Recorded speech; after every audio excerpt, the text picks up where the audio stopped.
All right, we will see if we can get this accomplished.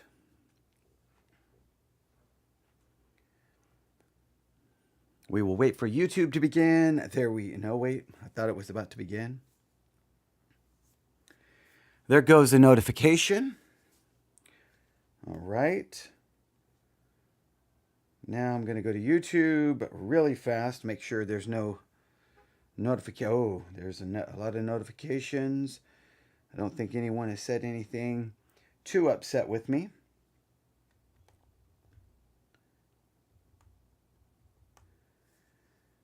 All right, I'm going to go here. Oh, there's a lot of notifications. You can hear it in my voice. Turn that off. Go here.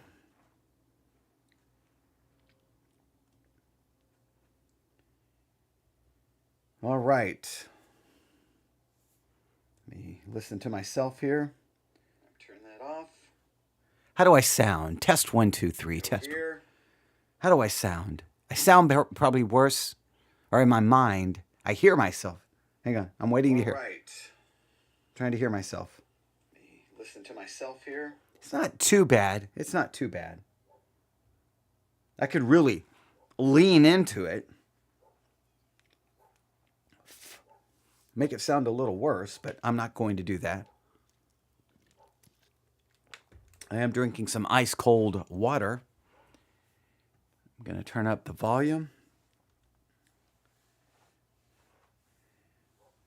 And we will see what we can get accomplished here. All right. Ladies and gentlemen, we go live in 5, 4, 3, 2, and 1.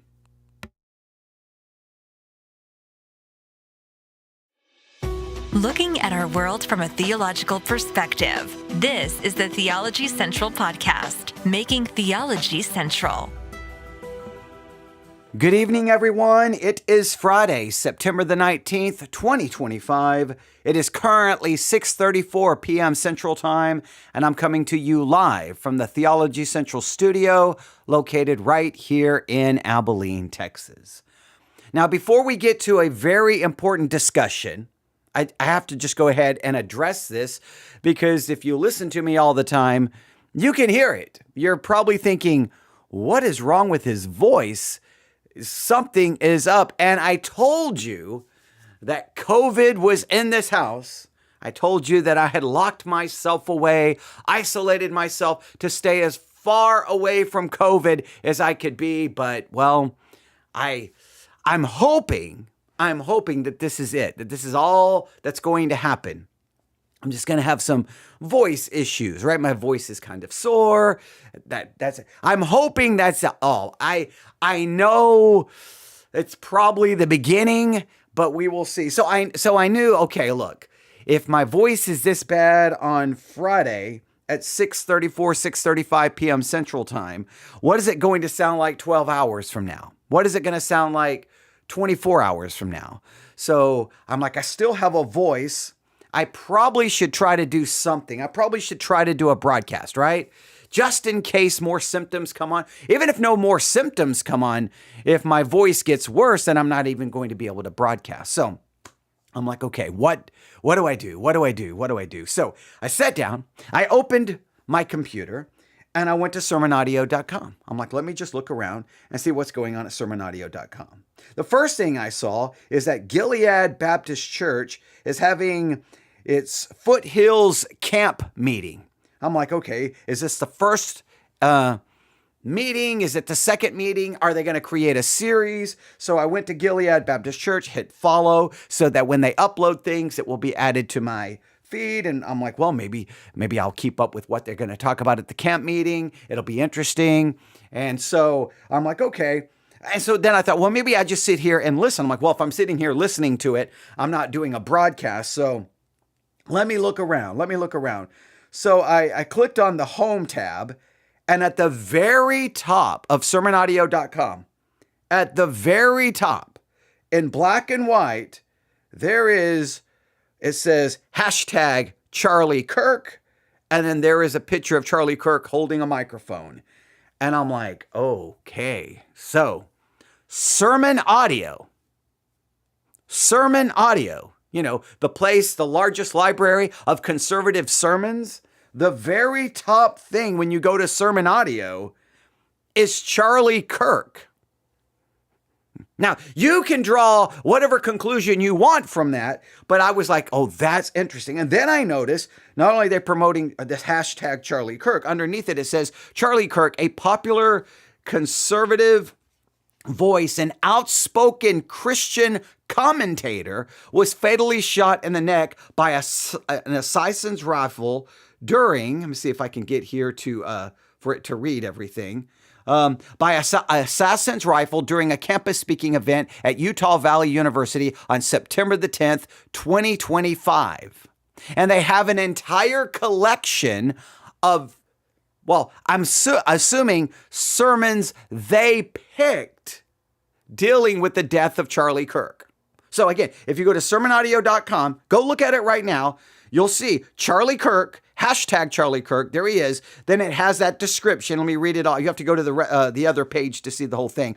It says, death of Charlie Kirk. Charlie Kirk, a popular conservative voice and outspoken Christian commentator, was fatally shot in the neck by an assassin's rifle during a campus speaking event at Utah Valley University on September the 10th, 2025.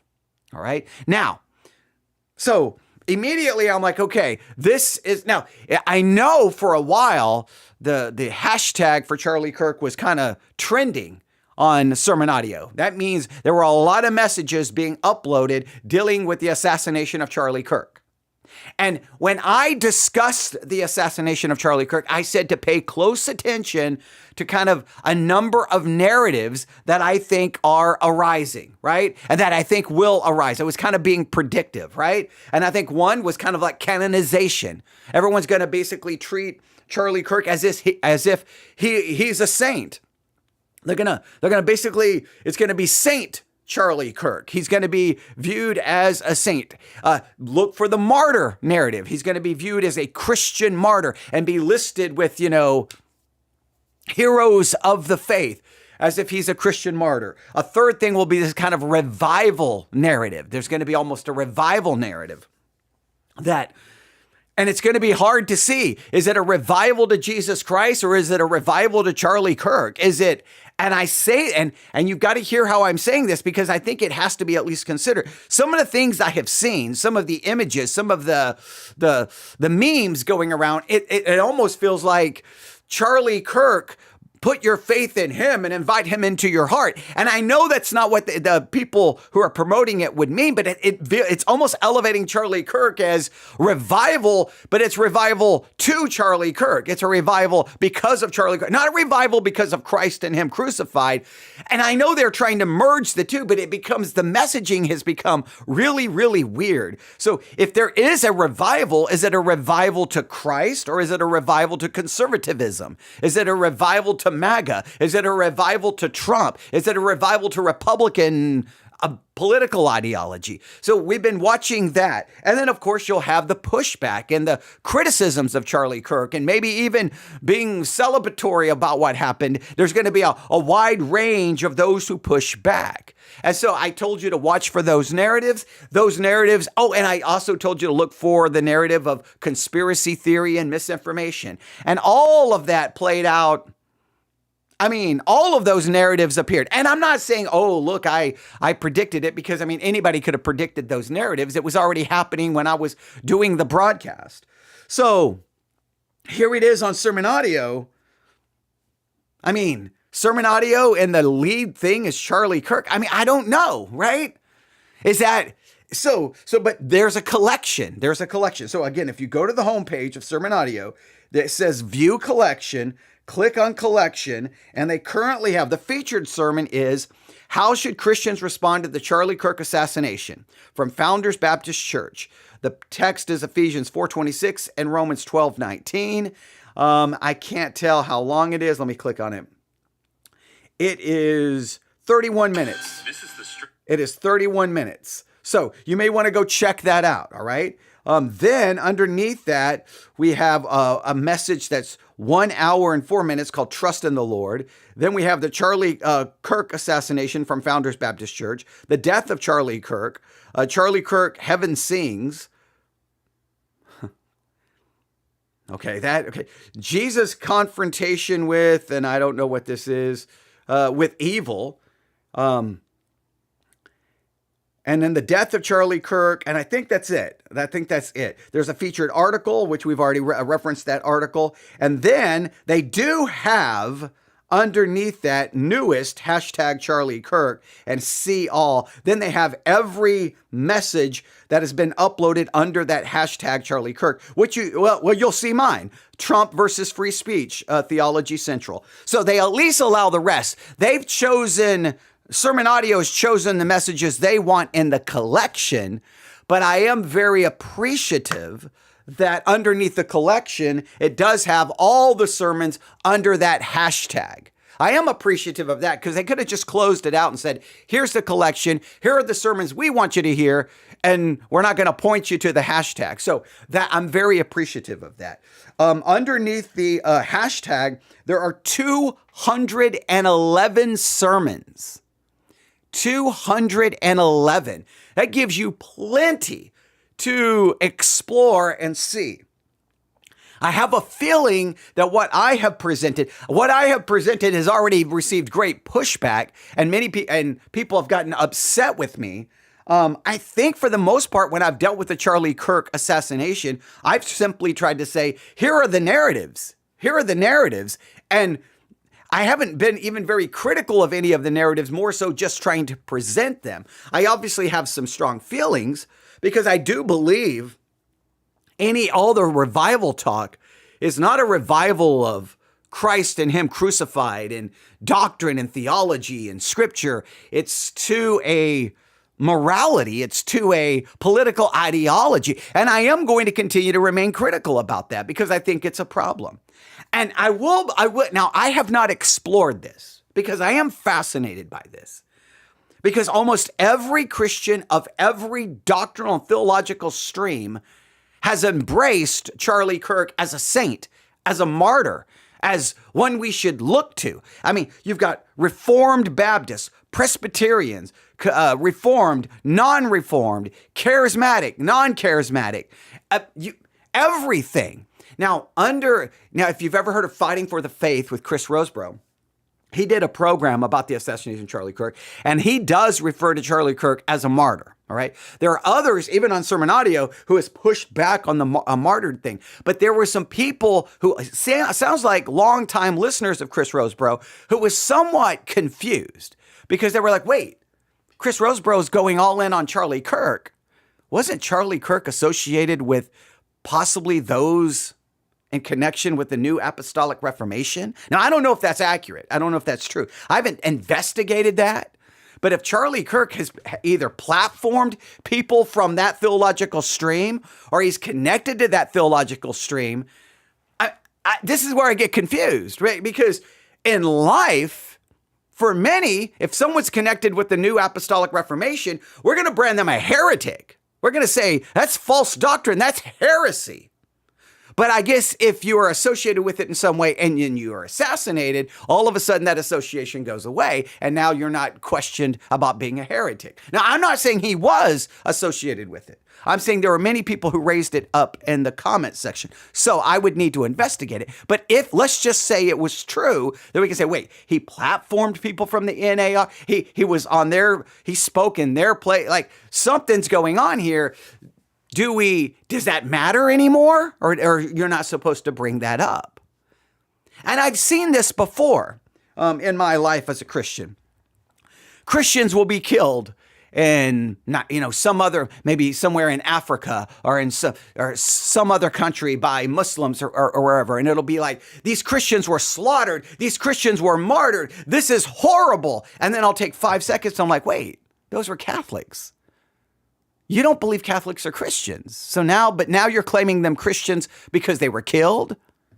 Wait, these people were a part of this group. Wait, now Now you're claiming them to be Christians, but 30 minutes ago you were preaching a sermon saying Catholics are going to hell. Catholicism is not Christianity. But if they're slaughtered, then you're like, oh, Christianity is being persecuted. So wait, are they Christian or are they not Christian? I've asked those questions before, and it always usually ticks people off. But I'm like, wait a minute, either they're Christian or they're not Christian if you're already declared them not to be a Christian. Now, I'm not saying he's associated with that movement, but if Charlie Kirk has been, or was, then does that raise a question?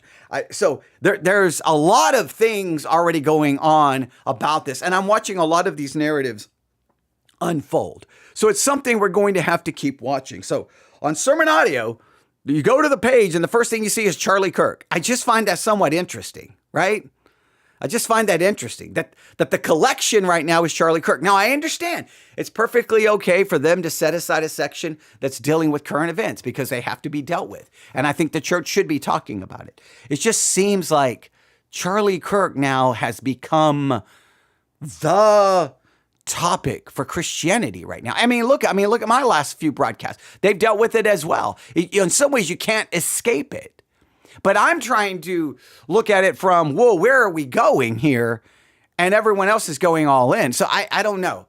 You can draw your, look, that's something for you to look at. So I looked at that and I was like, I want to at least discuss it, but I don't know if I want to do a broadcast on it. So what got me to actually do the broadcast? Well, I was sitting there and while I was looking at the Sermon Audio page on my iPad, looking at Charlie Kirk, looking at the collection, going, okay, well, all right, maybe that collection represents a lot of varying viewpoints. I hope it does. I hope that there's room for a lot of varying viewpoints there because I think there's a lot of different viewpoints within Christianity right now on this. So, but I would, that's good. And then all of a sudden I see a notification. Charlie Kirk, 100,000.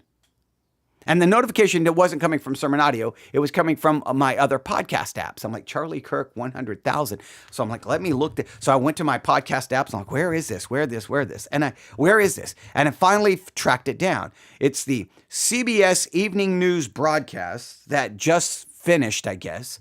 And slowly but surely, it was being uploaded to all the different podcasting sites. So I found it. I had to fast forward. And they have a section here about Charlie Kirk. And what does this 100,000 number come from? Here we go. There will be a memorial service in Phoenix this weekend for Charlie Kirk. The president and the vice president will be speaking, so security will be tight. Chris Van Cleve is in Phoenix. State Farm Stadium in Glendale, Arizona can hold more than 63,000 people, but on Sunday, police are anticipating more than 100,000 to try to attend Charlie Kirk's memorial service.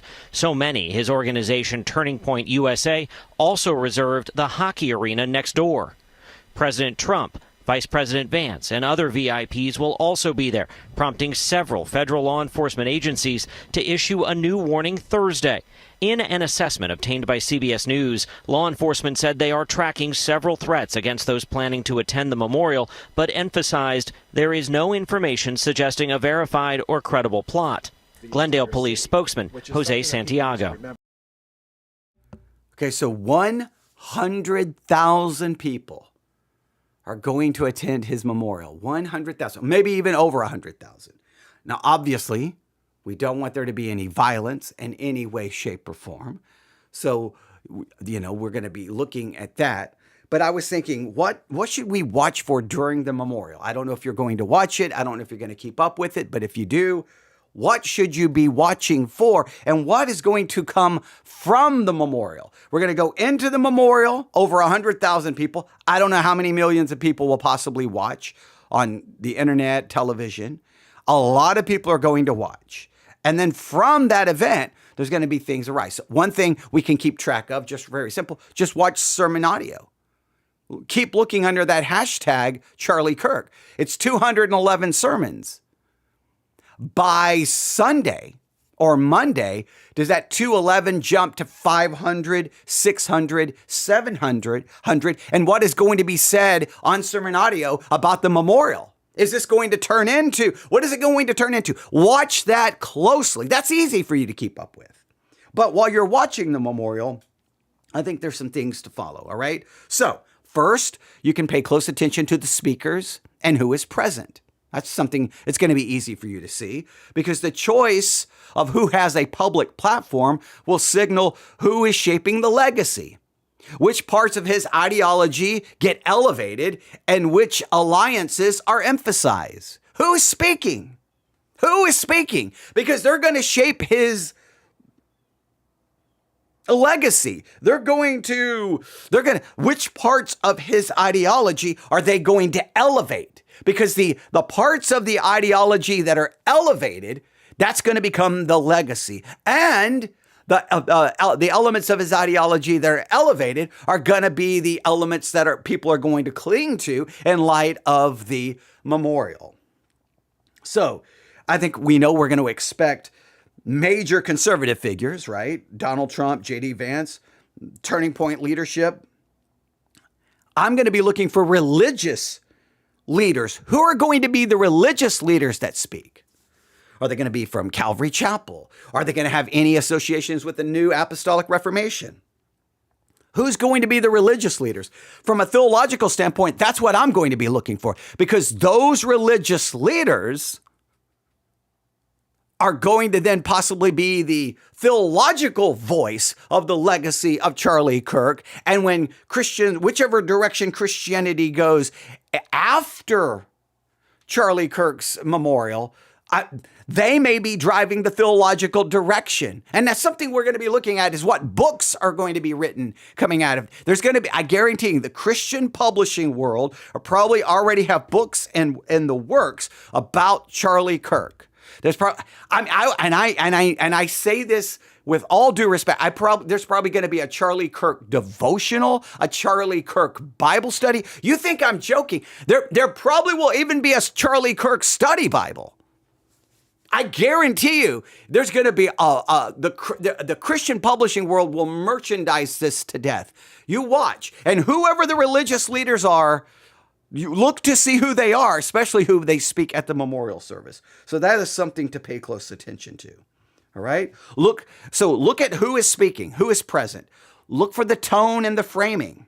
Will the event focus on unity, on grief, on political violence? Will the language be peaceful, reconciliation, or will it press a very partisan narrative? Will it demand a response? Will it be, we want justice and we want it now? Speeches might frame this as an attack on free speech, on political dissent. It may call for accountability. It may warn against radical ideology. A possible martyr framing may happen during the memorial. The inclusion of there may be patriotic elements, but look for the religious overtones. The religious overtones is what I'm going to be looking for. What are going to be the religious overtones? Pay close attention to it if you watch.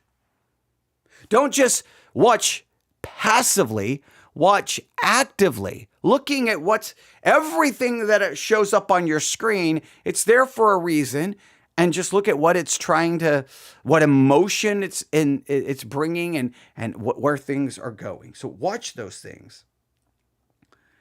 How the event is run, security, symbols, audience behavior, all shape public perception. I'm assuming there's going to be a lot of red, white, and blue colors, patriotism.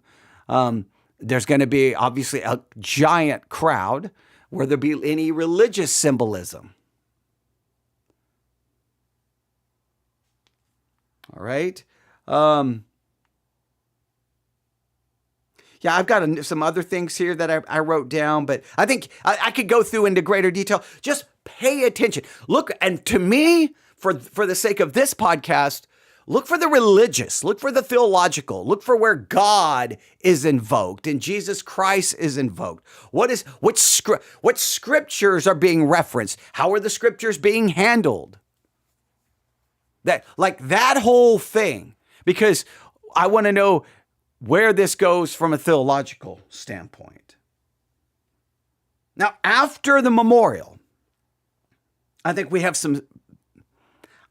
somewhat predictable shifts and consequences that are likely going to occur. These are just what I think are likely. I'm not saying I am right because I'm making a prediction, so I could be wrong here, right?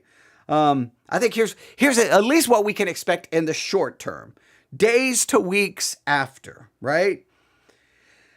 I think we're going to kind of get this coming together, this kind of solidifying, maybe that's a good way of saying it, a solidifying of a conservative / MAGA narrative. The memorial is going to reinforce a narrative that Charlie Kirk was targeted not just personally, but ideologically for his views. Phrases like free speech under attack, radical left, violence, cancel culture will be used often. Right? Now, we've already got into a discussion about free speech right now, because to me, what is informing is free speech is under attack when it's your speech, but then you'll want to silence their speech. Okay, we could get into a whole discussion about that, but I think it's going to be this kind of whatever the conservative MAGA narrative that's going to solidify. And I think that's going to go for it. Now, to me, if it's a conservative MAGA narrative, fine, but it's going to be a conservative MAGA narrative merged with Christendom, with theology, with religion. And so that's what I think then the influence of the Christians moving forward will be less Christianity and more conservatism and more MAGA. That's what I think is going to occur. Will there be calls for policy or legal action? I think there's going to be I think we should expect pressures for stronger protections at political events. There may be some pressure dealing with security, gun safety, liability.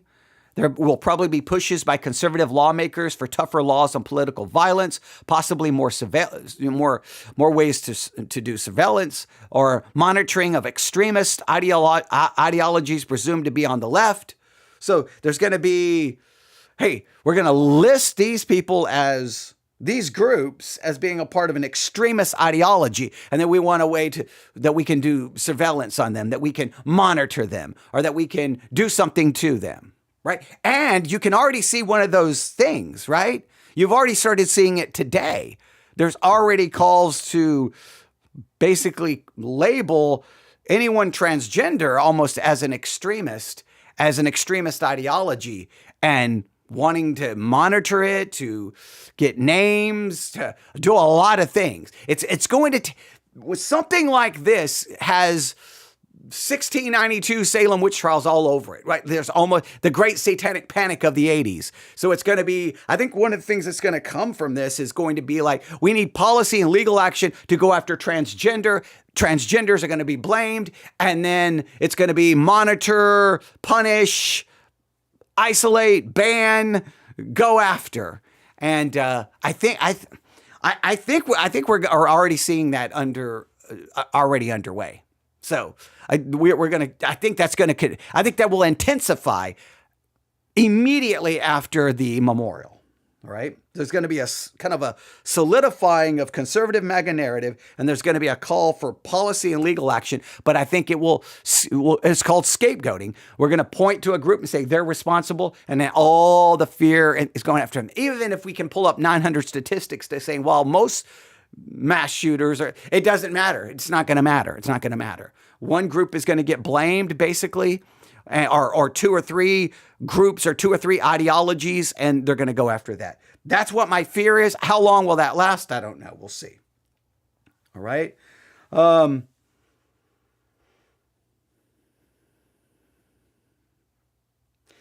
mean, how do I say this? I think we're going to see a monetizing of Charlie Kirk's death. I think we're going to see merchandise. We're going to see monetize it. We're going to see people utilizing it for their own advancement. They're going to use it to advance their podcast, their broadcast. They're going to use it to advance their cause. They're going to use it to sell merch, to sell shirts, to sell books, to sell videos. I think there's going to be almost an immediate explosion of, we'll call it the Charlie Kirk industrial complex. It's things going to get monetized to death. I already saw, I think they were selling shirts almost immediately after. I think it's a shirt where it's Charlie Kirk walking, and I think his daughters and his wife is walking side by side with him. I think those shirts are already going for sale. They're gonna monetize this, and how they monetize it, I'm not going to pay much attention to until it enters over into the Christian world.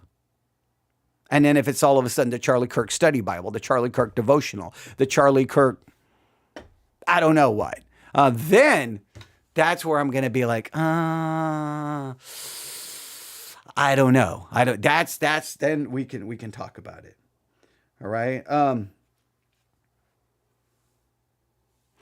I think there's going to be a kind of a mobilization, a recruitment, a revival type narrative that's going to arise. And again, I think it's going to be a call to Charlie Kirk. It's going to be a call to culture war. It's going to be a call to a conservative ideology. And I think that the church is going to perceive this as revival, but I think it's going to be a cultural Christianity, a politicized Christianity that people are going to flock to, and they're going to still be a million miles away from Christ and him crucified. Jesus will be mentioned, but it's going to be anti this, and we're for this, and we want this, and it's going to be all this political nonsense with just Jesus thrown in.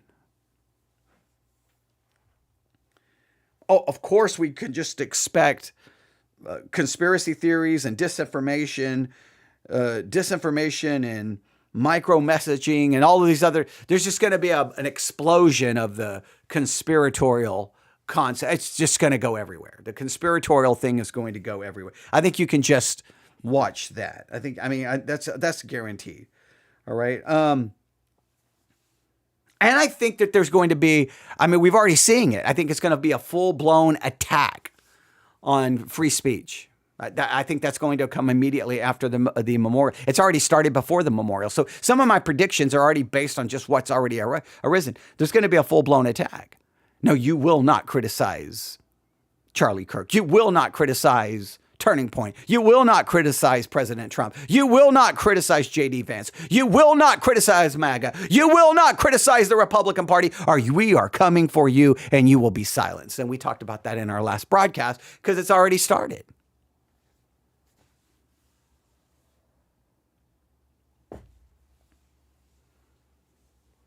All of that, I think, will be happening and will be arising in light of it. So right now, here's what you can do. Monitor sermon audio. They've got the hashtag 211 sermons. They got the collection. Are more sermons going to be added to the collection? What sermons are they? What does your church do? Monitor your church. Monitor your Christian friends. How much Charlie Kirk? How much is Charlie Kirk dominating the dialogue and the conversation? And how is that being mixed in with their theology and their biblical perspective? So monitor sermon audio, monitor the church, monitor your church, monitor local churches around you. Okay, pay attention. Look for the Christian merchandising to kick in. Maybe I'm wrong. I'm hoping I'm wrong. I'm hoping I'm 100% wrong. But again, I'm just offering my predictions. Pay close attention to that. And then let's just see, where Christianity at large goes. Sermon audio will give us some idea, but just pay attention. And then I think look for scapegoating, which groups are going to get blamed and which groups are going to try to be punished and monitored and all the different things that could happen. Look for free speech to be attacked. I think this very much is it's going to go down like I'm either with Charlie Kirk or I'm against all of them. I'm for Trump or I'm against all. It's going to be this either or concept. There was a time that basically many Christians were saying, hey, if you're not a Republican, you're not Christian. Well, it's going to be now, if you're not a follower of Charlie Kirk, you're not a Christian. And I know that sounds crazy and hyperbolic, but I think in some places it already feels like it's getting there. So we'll just have to wait and see. But those are that 100,000 people. It's going to be I don't think it's going to be wrong. It's going to be put on television, so they're going to produce it. And I think it's going to be a spectacle. It's going to be a spectacle. I'm not saying that doesn't mean it doesn't mean something. I'm not saying it's not going to have an emotional impact on those who knew him and loved him, and especially those who followed him or those who are very much in support of his ideology. I'm not saying it's not going to mean anything, but it's going to be well produced and put together as a spectacle. And there's going to be a lot going on. And I think you need to pay attention to what you're seeing and look for some of the things I've told you to look for. And for me, it's just the theology. It's the Christianity. It's the Bible. It's Jesus. It's God. It's the who's speaking. Who are going to be the religious leaders who are going to get Christianity to march in the footsteps of Charlie Kirk?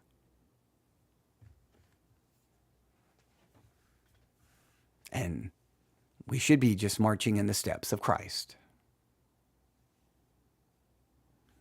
But I don't know. We'll have to wait and see. So 100,000 people, you pay attention to sermon audio, see what people are saying.